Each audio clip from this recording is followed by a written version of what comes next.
नमस्कार, आप देख रहे हैं रितम और मैं हूं आपके साथ कोमल पवार। तो चलिए खबरों का सिलसिला शुरू करते हैं। प्रधानमंत्री नरेंद्र मोदी ने आज वैश्विक बौद्ध समिट सत्र का उद्घाटन किया। 2 दिवसीय शिखर सम्मेलन का आयोजन संस्कृति मंत्रालय द्वारा अंतर्राष्ट्रीय बौद्ध परिसंघ के सहयोग से नई दिल्ली में किया जा रहा है। प्रधानमंत्री नरेंद्र मोदी ने बुद्ध प्रदर्शनी का भी दौरा किया। इस सम्मेलन को संबोधित करते हुए पीएम मोदी ने कहा कि बुद्ध व्यक्ति से आगे बढ़कर एक बोध है, बुद्ध स्वरूप से आगे बढ़कर एक सोच है, बुद्ध चित्रण से आगे बढ़कर एक चेतना है। साथ ही प्रधानमंत्री नरेंद्र मोदी ने कहा कि अमृत काल में भारत के पास अपने भविष्य के लिए विशाल लक्ष्य भी है और वैश्विक कल्याण के नए संकल्प भी हैं। भारत ने आज अनेक विषयों पर विश्व में नई पहल की है और इसमें हमारी बहुत बड़ी प्रेरणा भगवान बुद्ध है। मोदी सरनेम मामले में मिली सजा के खिलाफ कांग्रेस नेता राहुल गांधी की याचिका पर आज सूरत की सेशन कोर्ट ने बड़ा झटका दिया है। याचिका में मोदी सरनेम पर की गई टिप्पणी पर आपराधिक मानहानि मामले में उनकी सजा पर रोक लगाने की मांग की गई थी, जिसे कोर्ट ने ठुकरा दिया है। जिसे लेकर बीजेपी प्रवक्ता समित पात्रा ने कहा कि राहुल गांधी की सजा पर रोक न लगाकर न्यायालय ने दिखा दिया है कि वो किसी के दबाव में नहीं आने वाला है। समित पात्रा ने कहा कि इस फैसले से गांधी परिवार का घमंड भी टूट गया है। इस फैसले से ओबीसी समाज में खुशी की लहर है। उपराष्ट्रपति जगदीप धनखड़ ने आज नई दिल्ली में 16वें लोक सेवा दिवस समारोह का उद्घाटन किया। इस अवसर पर उपराष्ट्रपति ने कहा कि लोक सेवा दिवस लोक सेवकों के लिए स्वयं को फिर से समर्पित करने और अपनी प्रतिबद्धता को नवीनीकृत करने का एक अवसर है। 1947 में आज के दिन भारत के लौह पुरुष सरदार वल्लभ भाई पटेल ने लोक सेवकों को भारत का स्टील फ्रेम कहा था। उपराष्ट्रपति ने जोर देकर कहा कि भारत के हित को हमेशा सर्वोपरि रखना हमारा सामूहिक धर्म है। केंद्रीय गृह मंत्री अमित शाह ने आज नई दिल्ली में शंघाई सहयोग संगठन यानी एससीओ के सदस्य देशों के साथ बैठक की अध्यक्षता की। इस दौरान एससीओ के सदस्य देशों के प्रतिनिधियों ने अपने देश में प्राकृतिक और मानव निर्मित आपदा से निपटने के उपायों से संबंधित जानकारी साझा की। बैठक में शामिल प्रतिभागी देशों ने 2023 से 25 के दौरान आपदा से उत्पन्न होने वाली आपात स्थिति के उन्मूलन में सहायता प्रदान करने के बारे में एससीओ के सदस्य देशों के बीच अपने समझौते को लागू करने से जुड़ी कार्य योजना पर भी चर्चा की और उसे मंजूरी दी।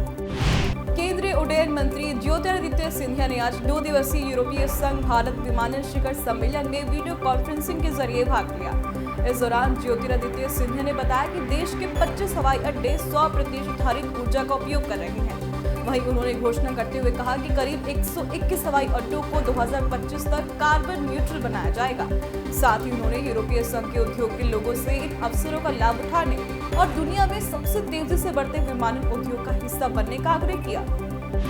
केंद्रीय सड़क परिवहन व राजमार्ग मंत्री नितिन गडकरी ने ऑस्ट्रिया के इंसब्रुक में अल्पाइन टेक्नोलॉजी मेले इंटर अपलाइन 2023 का उद्घाटन किया। इस मौके पर नितिन गडकरी ने कहा, भारत आने वाले 5 वर्षों में 1200 किलोमीटर लंबाई के 250 से ज्यादा रोपवे तैयार करने जा रहा है। पर्वतमाला परियोजना के तहत सरकार 60% योगदान देगी, जबकि शेष निजी सार्वजनिक भागीदारी की जाएगी। साथ ही कहा कि हम मेक इन इंडिया की पहल के तहत रोपवे के पुर्जों की विनिर्माण को बढ़ावा दे रहे हैं। जम्मू कश्मीर में आज बड़ा हादसा हो गया है। यहाँ पुंछ जम्मू नेशनल हाईवे पर सेना की गाड़ी में भीषण आग लग गई है। इस हादसे में सेना के 4 जवान वीर गति को प्राप्त हो गए। ये हादसा भाटा दुड़िया क्षेत्र में हुआ है। वही सूचना मिलते ही आर्मी के उच्च अधिकारी और पुलिस मौके पर पहुंची है और आगे एक मामले की जांच की जा रही है। देश में कोरोना वायरस के मामलों में लगातार दूसरे दिन बढ़ोतरी हुई है। स्वास्थ्य मंत्रालय के आंकड़ों के अनुसार बीते 24 घंटे में कोरोना के कुल 12,591 मरीज सामने आए हैं, जिसके बाद कोरोना के सक्रिय मामले बढ़कर 65,286 हो गए हैं। वहीं 10,827 लोग कोरोना से ठीक भी हुए हैं। बता दें कि कल यानी 19 अप्रैल को कुल 10,542 मामले दर्ज किए गए थे। 18 अप्रैल को 7,633, जबकि 17 अप्रैल को 9,111 मामले सामने आए थे। उत्तर प्रदेश में बच्चों की शिक्षा को लेकर योगी सरकार ने बड़ा कदम उठाया है, जिसके अंतर्गत अब से अटल आवासीय विद्यालय योजना का लाभ कोरोना के कारण निराश्रित हुए बच्चों को भी मिल सकेगा। योजना की वर्तमान व्यवस्था में संशोधन के इस प्रस्ताव को उत्तर प्रदेश भवन एवं सन्निर्माण कर्मकार कल्याण बोर्ड की 57वीं बैठक में अनुमोदन किया गया था, जिसे मंजूरी मिल गई है। बता दें कि योजना का मूल उद्देश्य श्रमिकों के बच्चों को और कोरोना के कारण निराश्रित हुए बच्चों का बौद्धिक शारीरिक विकास एवं उनके संपूर्ण व्यक्तित्व का विकास करना है, ताकि वे भविष्य में देश के सशक्त नागरिक बन सके। उत्तर प्रदेश के अयोध्या में राम मंदिर का निर्माण तेजी से चल रहा है। मंदिर के गर्भगृह के लिए छत का निर्माण भी शुरू कर दिया गया है। इसी के साथ अब रामलला की मूर्ति बनाने की भी तैयारियां शुरू हो गई है। रामलला की 5 वर्ष की प्रतिमा बनाने के लिए कर्नाटक से श्याम शिला को मंगवाया गया है। ट्रस्ट के सदस्य डॉक्टर अनिल मिश्रा ने बताया कि इस प्रतिमा की लंबाई करीब 5 फीट होगी। भगवान रामलला की मूर्ति 5 साल की आयु वाले मुख में मधुर मुस्कान और खड़े मुद्रा में हाथ में धनुष और बाण लिए होंगे। भगौड़े अमृतपाल सिंह की पत्नी को आज अमृतसर एयरपोर्ट से हिरासत में लिया गया है। वह लंदन भागने की फिराक में थी, लेकिन फ्लाइट से बैठने से कुछ देर पहले ही उसे हिरासत में लिया गया। अभी अमृतपाल सिंह की पत्नी से पूछताछ की जा रही है। बता दें कि भगौड़े अमृतपाल सिंह की पत्नी किरणदीप कौर NRI है।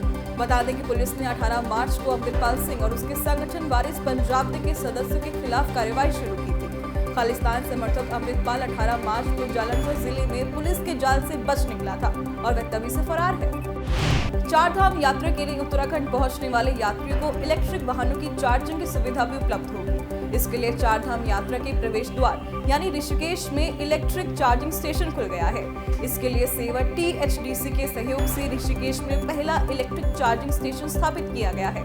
बता दें कि अभी तक हरिद्वार और देहरादून में यह सुविधा थी, लेकिन अब ऋषिकेश में भी इलेक्ट्रिक वाहन लेकर आने वाले यात्रियों को चार्जिंग की सुविधा मिलेगी। पंजाब के गुरदासपुर में पाकिस्तानी तस्करों की साजिश पर एक बार फिर BSF के जवानों ने पानी फेर दिया है।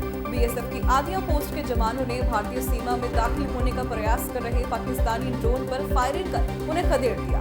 BSF के अधिकारी ने बताया कि जवानों ने रात करीब 2:15 बजे ड्रोन की आवाज सुनी। इस पर BSF के सतर्क जवानों ने 3 गोलियां फायर की और एक इल्लू बम दागा, जिसके बाद ड्रोन वापस पाकिस्तान की तरफ ही चला गया। मुंबई में भारत का पहला एप्पल स्टोर खोलने के बाद कंपनी के CEO टिम कुक ने दिल्ली के साकेत में एप्पल का दूसरा ऑफिशियल रिटेल स्टोर खोल दिया है। दरअसल दिल्ली के साकेत में खुला एप्पल का दूसरा स्टोर मुंबई में खुले स्टोर से साइज में छोटा है। साकेत स्टोर में 70 से ज्यादा टीम मेंबर्स की सुविधा मौजूद रहेगी। कंपनी के स्टोर के लिए एक्सपर्ट्स 18 राज्यों से चुने गए हैं। बता दें कि इससे पहले 18 अप्रैल को मुंबई के BKC स्थित एप्पल स्टोर की ओपनिंग हो चुकी है। फोन निर्माता कंपनी एप्पल के CEO टिम कुक इन दिनों भारत के दौरे पर है। टिम कुक ने इस दौरान रेल एवं इलेक्ट्रॉनिक्स और सूचना प्रौद्योगिकी मंत्री अश्विनी वैष्णव से मुलाकात की। इस दौरान दोनों के बीच कई मुद्दों पर चर्चा हुई। केंद्रीय मंत्री अश्विनी वैष्णव ने ट्वीट कर कहा कि एप्पल के CEO टिम कुक से मुलाकात के दौरान manufacturing, electronics export, economy, skilling, sustainability सहित कई मुद्दों पर बातचीत हुई। साथ ही कहा कि इसके अलावा और खासकर महिलाओं के लिए जॉब क्रिएशन और भारत में एप्पल के एक्सचेंज को लेकर हमारे बीच चर्चा हुई। भारत स्थित अमेरिकी मिशन इस वर्ष 10 लाख भारतीयों को वीजा जारी करने की दिशा में काम कर रहा है। हैदराबाद स्थित अमेरिकी वाणिज्य दूतावास में महावाणिज्य दूत जेनिफर लार्सन ने इस बात की जानकारी दी और कहा कि हम इस बात से अवगत हैं कि वैश्विक महामारी शुरू होने के बाद से वीजा के लिए प्रतीक्षा अवधि काफी लंबी हो गई है और हम उन छात्रों, पेशेवरों और पर्यटकों के सामने आने वाली चुनौतियों को पहचानते हैं जो अमेरिका जाना चाहते हैं। साथ ही कहा कि हम इस मोर्चे पर महत्वपूर्ण प्रगति कर रहे हैं। भारत का सेवाओं का निर्यात लगातार वृद्धि दर्ज कर रहा है, जिसे लेकर सेवा निर्यात संवर्धन परिषद ने यह उम्मीद जताई है कि देश से सेवाओं का निर्यात 2023 से 24 में $400 अरब पर पहुंच सकता है। वाणिज्य मंत्रालय के शुरुआती आंकड़ों के अनुसार 2022 से 23 में देश का सेवा निर्यात 2021-22 के $254 अरब से 42% बढ़कर $322.72 अरब पर पहुंच गया है। परिषद के चेयरमैन सुनील एच तलाती ने कहा, सेवा क्षेत्र ने $300 अरब के निर्यात का लक्ष्य रखा था। अब यह $322 अरब पहुंच गया है। अंतिम आंकड़ों में यह $350 अरब को छू सकता है। ब्रिटेन में विभिन्न शिक्षण संस्थानों में पढ़ने वाले हिंदू छात्र छात्राओं को अब नस्ली भेदभाव झेलना पड़ रहा है। दरअसल लंदन की एक संस्था हेनरी जैक्सन सोसाइटी के अनुसार मुस्लिम छात्र सहपाठी हिंदू छात्रों को काफिर कहते हैं और धर्म परिवर्तन न करने पर नर्क का अनुभव भोगने की धमकी देते हैं। संस्था के अनुसार ब्रिटेन में रहने वाले करीब 50% अभिभावकों ने माना है कि स्कूल में उनके बच्चों को हिंदू होने के कारण नफरत का शिकार होना पड़ा और नस्ली टिप्पणियां झेलनी पड़ी।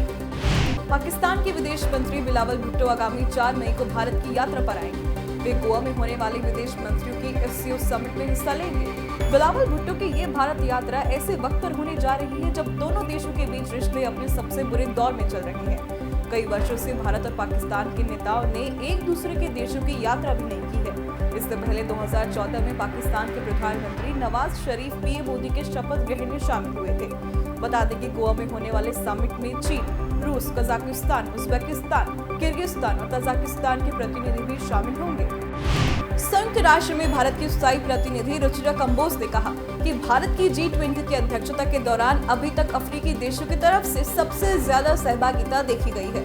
भारत में G20 सम्मेलन के दौरान दक्षिण अफ्रीका, मॉरिशस, इजिप्ट, नाइजीरिया, अफ्रीकी यूनियन के सदस्य देश, अफ्रीकन यूनियन डेवलपमेंट एजेंसी आदि शामिल हुए हैं। साथ ही रुचिरा कंबोज ने कहा कि G20 की अध्यक्षता के दौरान भारत ने वैश्विक दक्षिण और विकासशील देशों की आवाज भारत ने मुखरता से उठाई। ऑस्ट्रेलिया ने विश्व टेस्ट चैंपियनशिप फाइनल और शुरुआती 2 टेस्ट द एशेज श्रृंखलाओं के लिए 17 खिलाड़ियों वाली टीम की घोषणा की है। विश्व टेस्ट चैंपियनशिप का फाइनल 7 जून को ओवल में भारत और ऑस्ट्रेलिया के बीच खेला जाएगा। टेस्ट चैंपियनशिप के लिए टीम के 15 खिलाड़ियों के नाम की घोषणा 29 मई को की जाएगी। सलामी बल्लेबाज डेविड वार्नर ने विश्व टेस्ट चैंपियनशिप के फाइनल और एशेज टीम में अपनी जगह सुरक्षित कर ली है।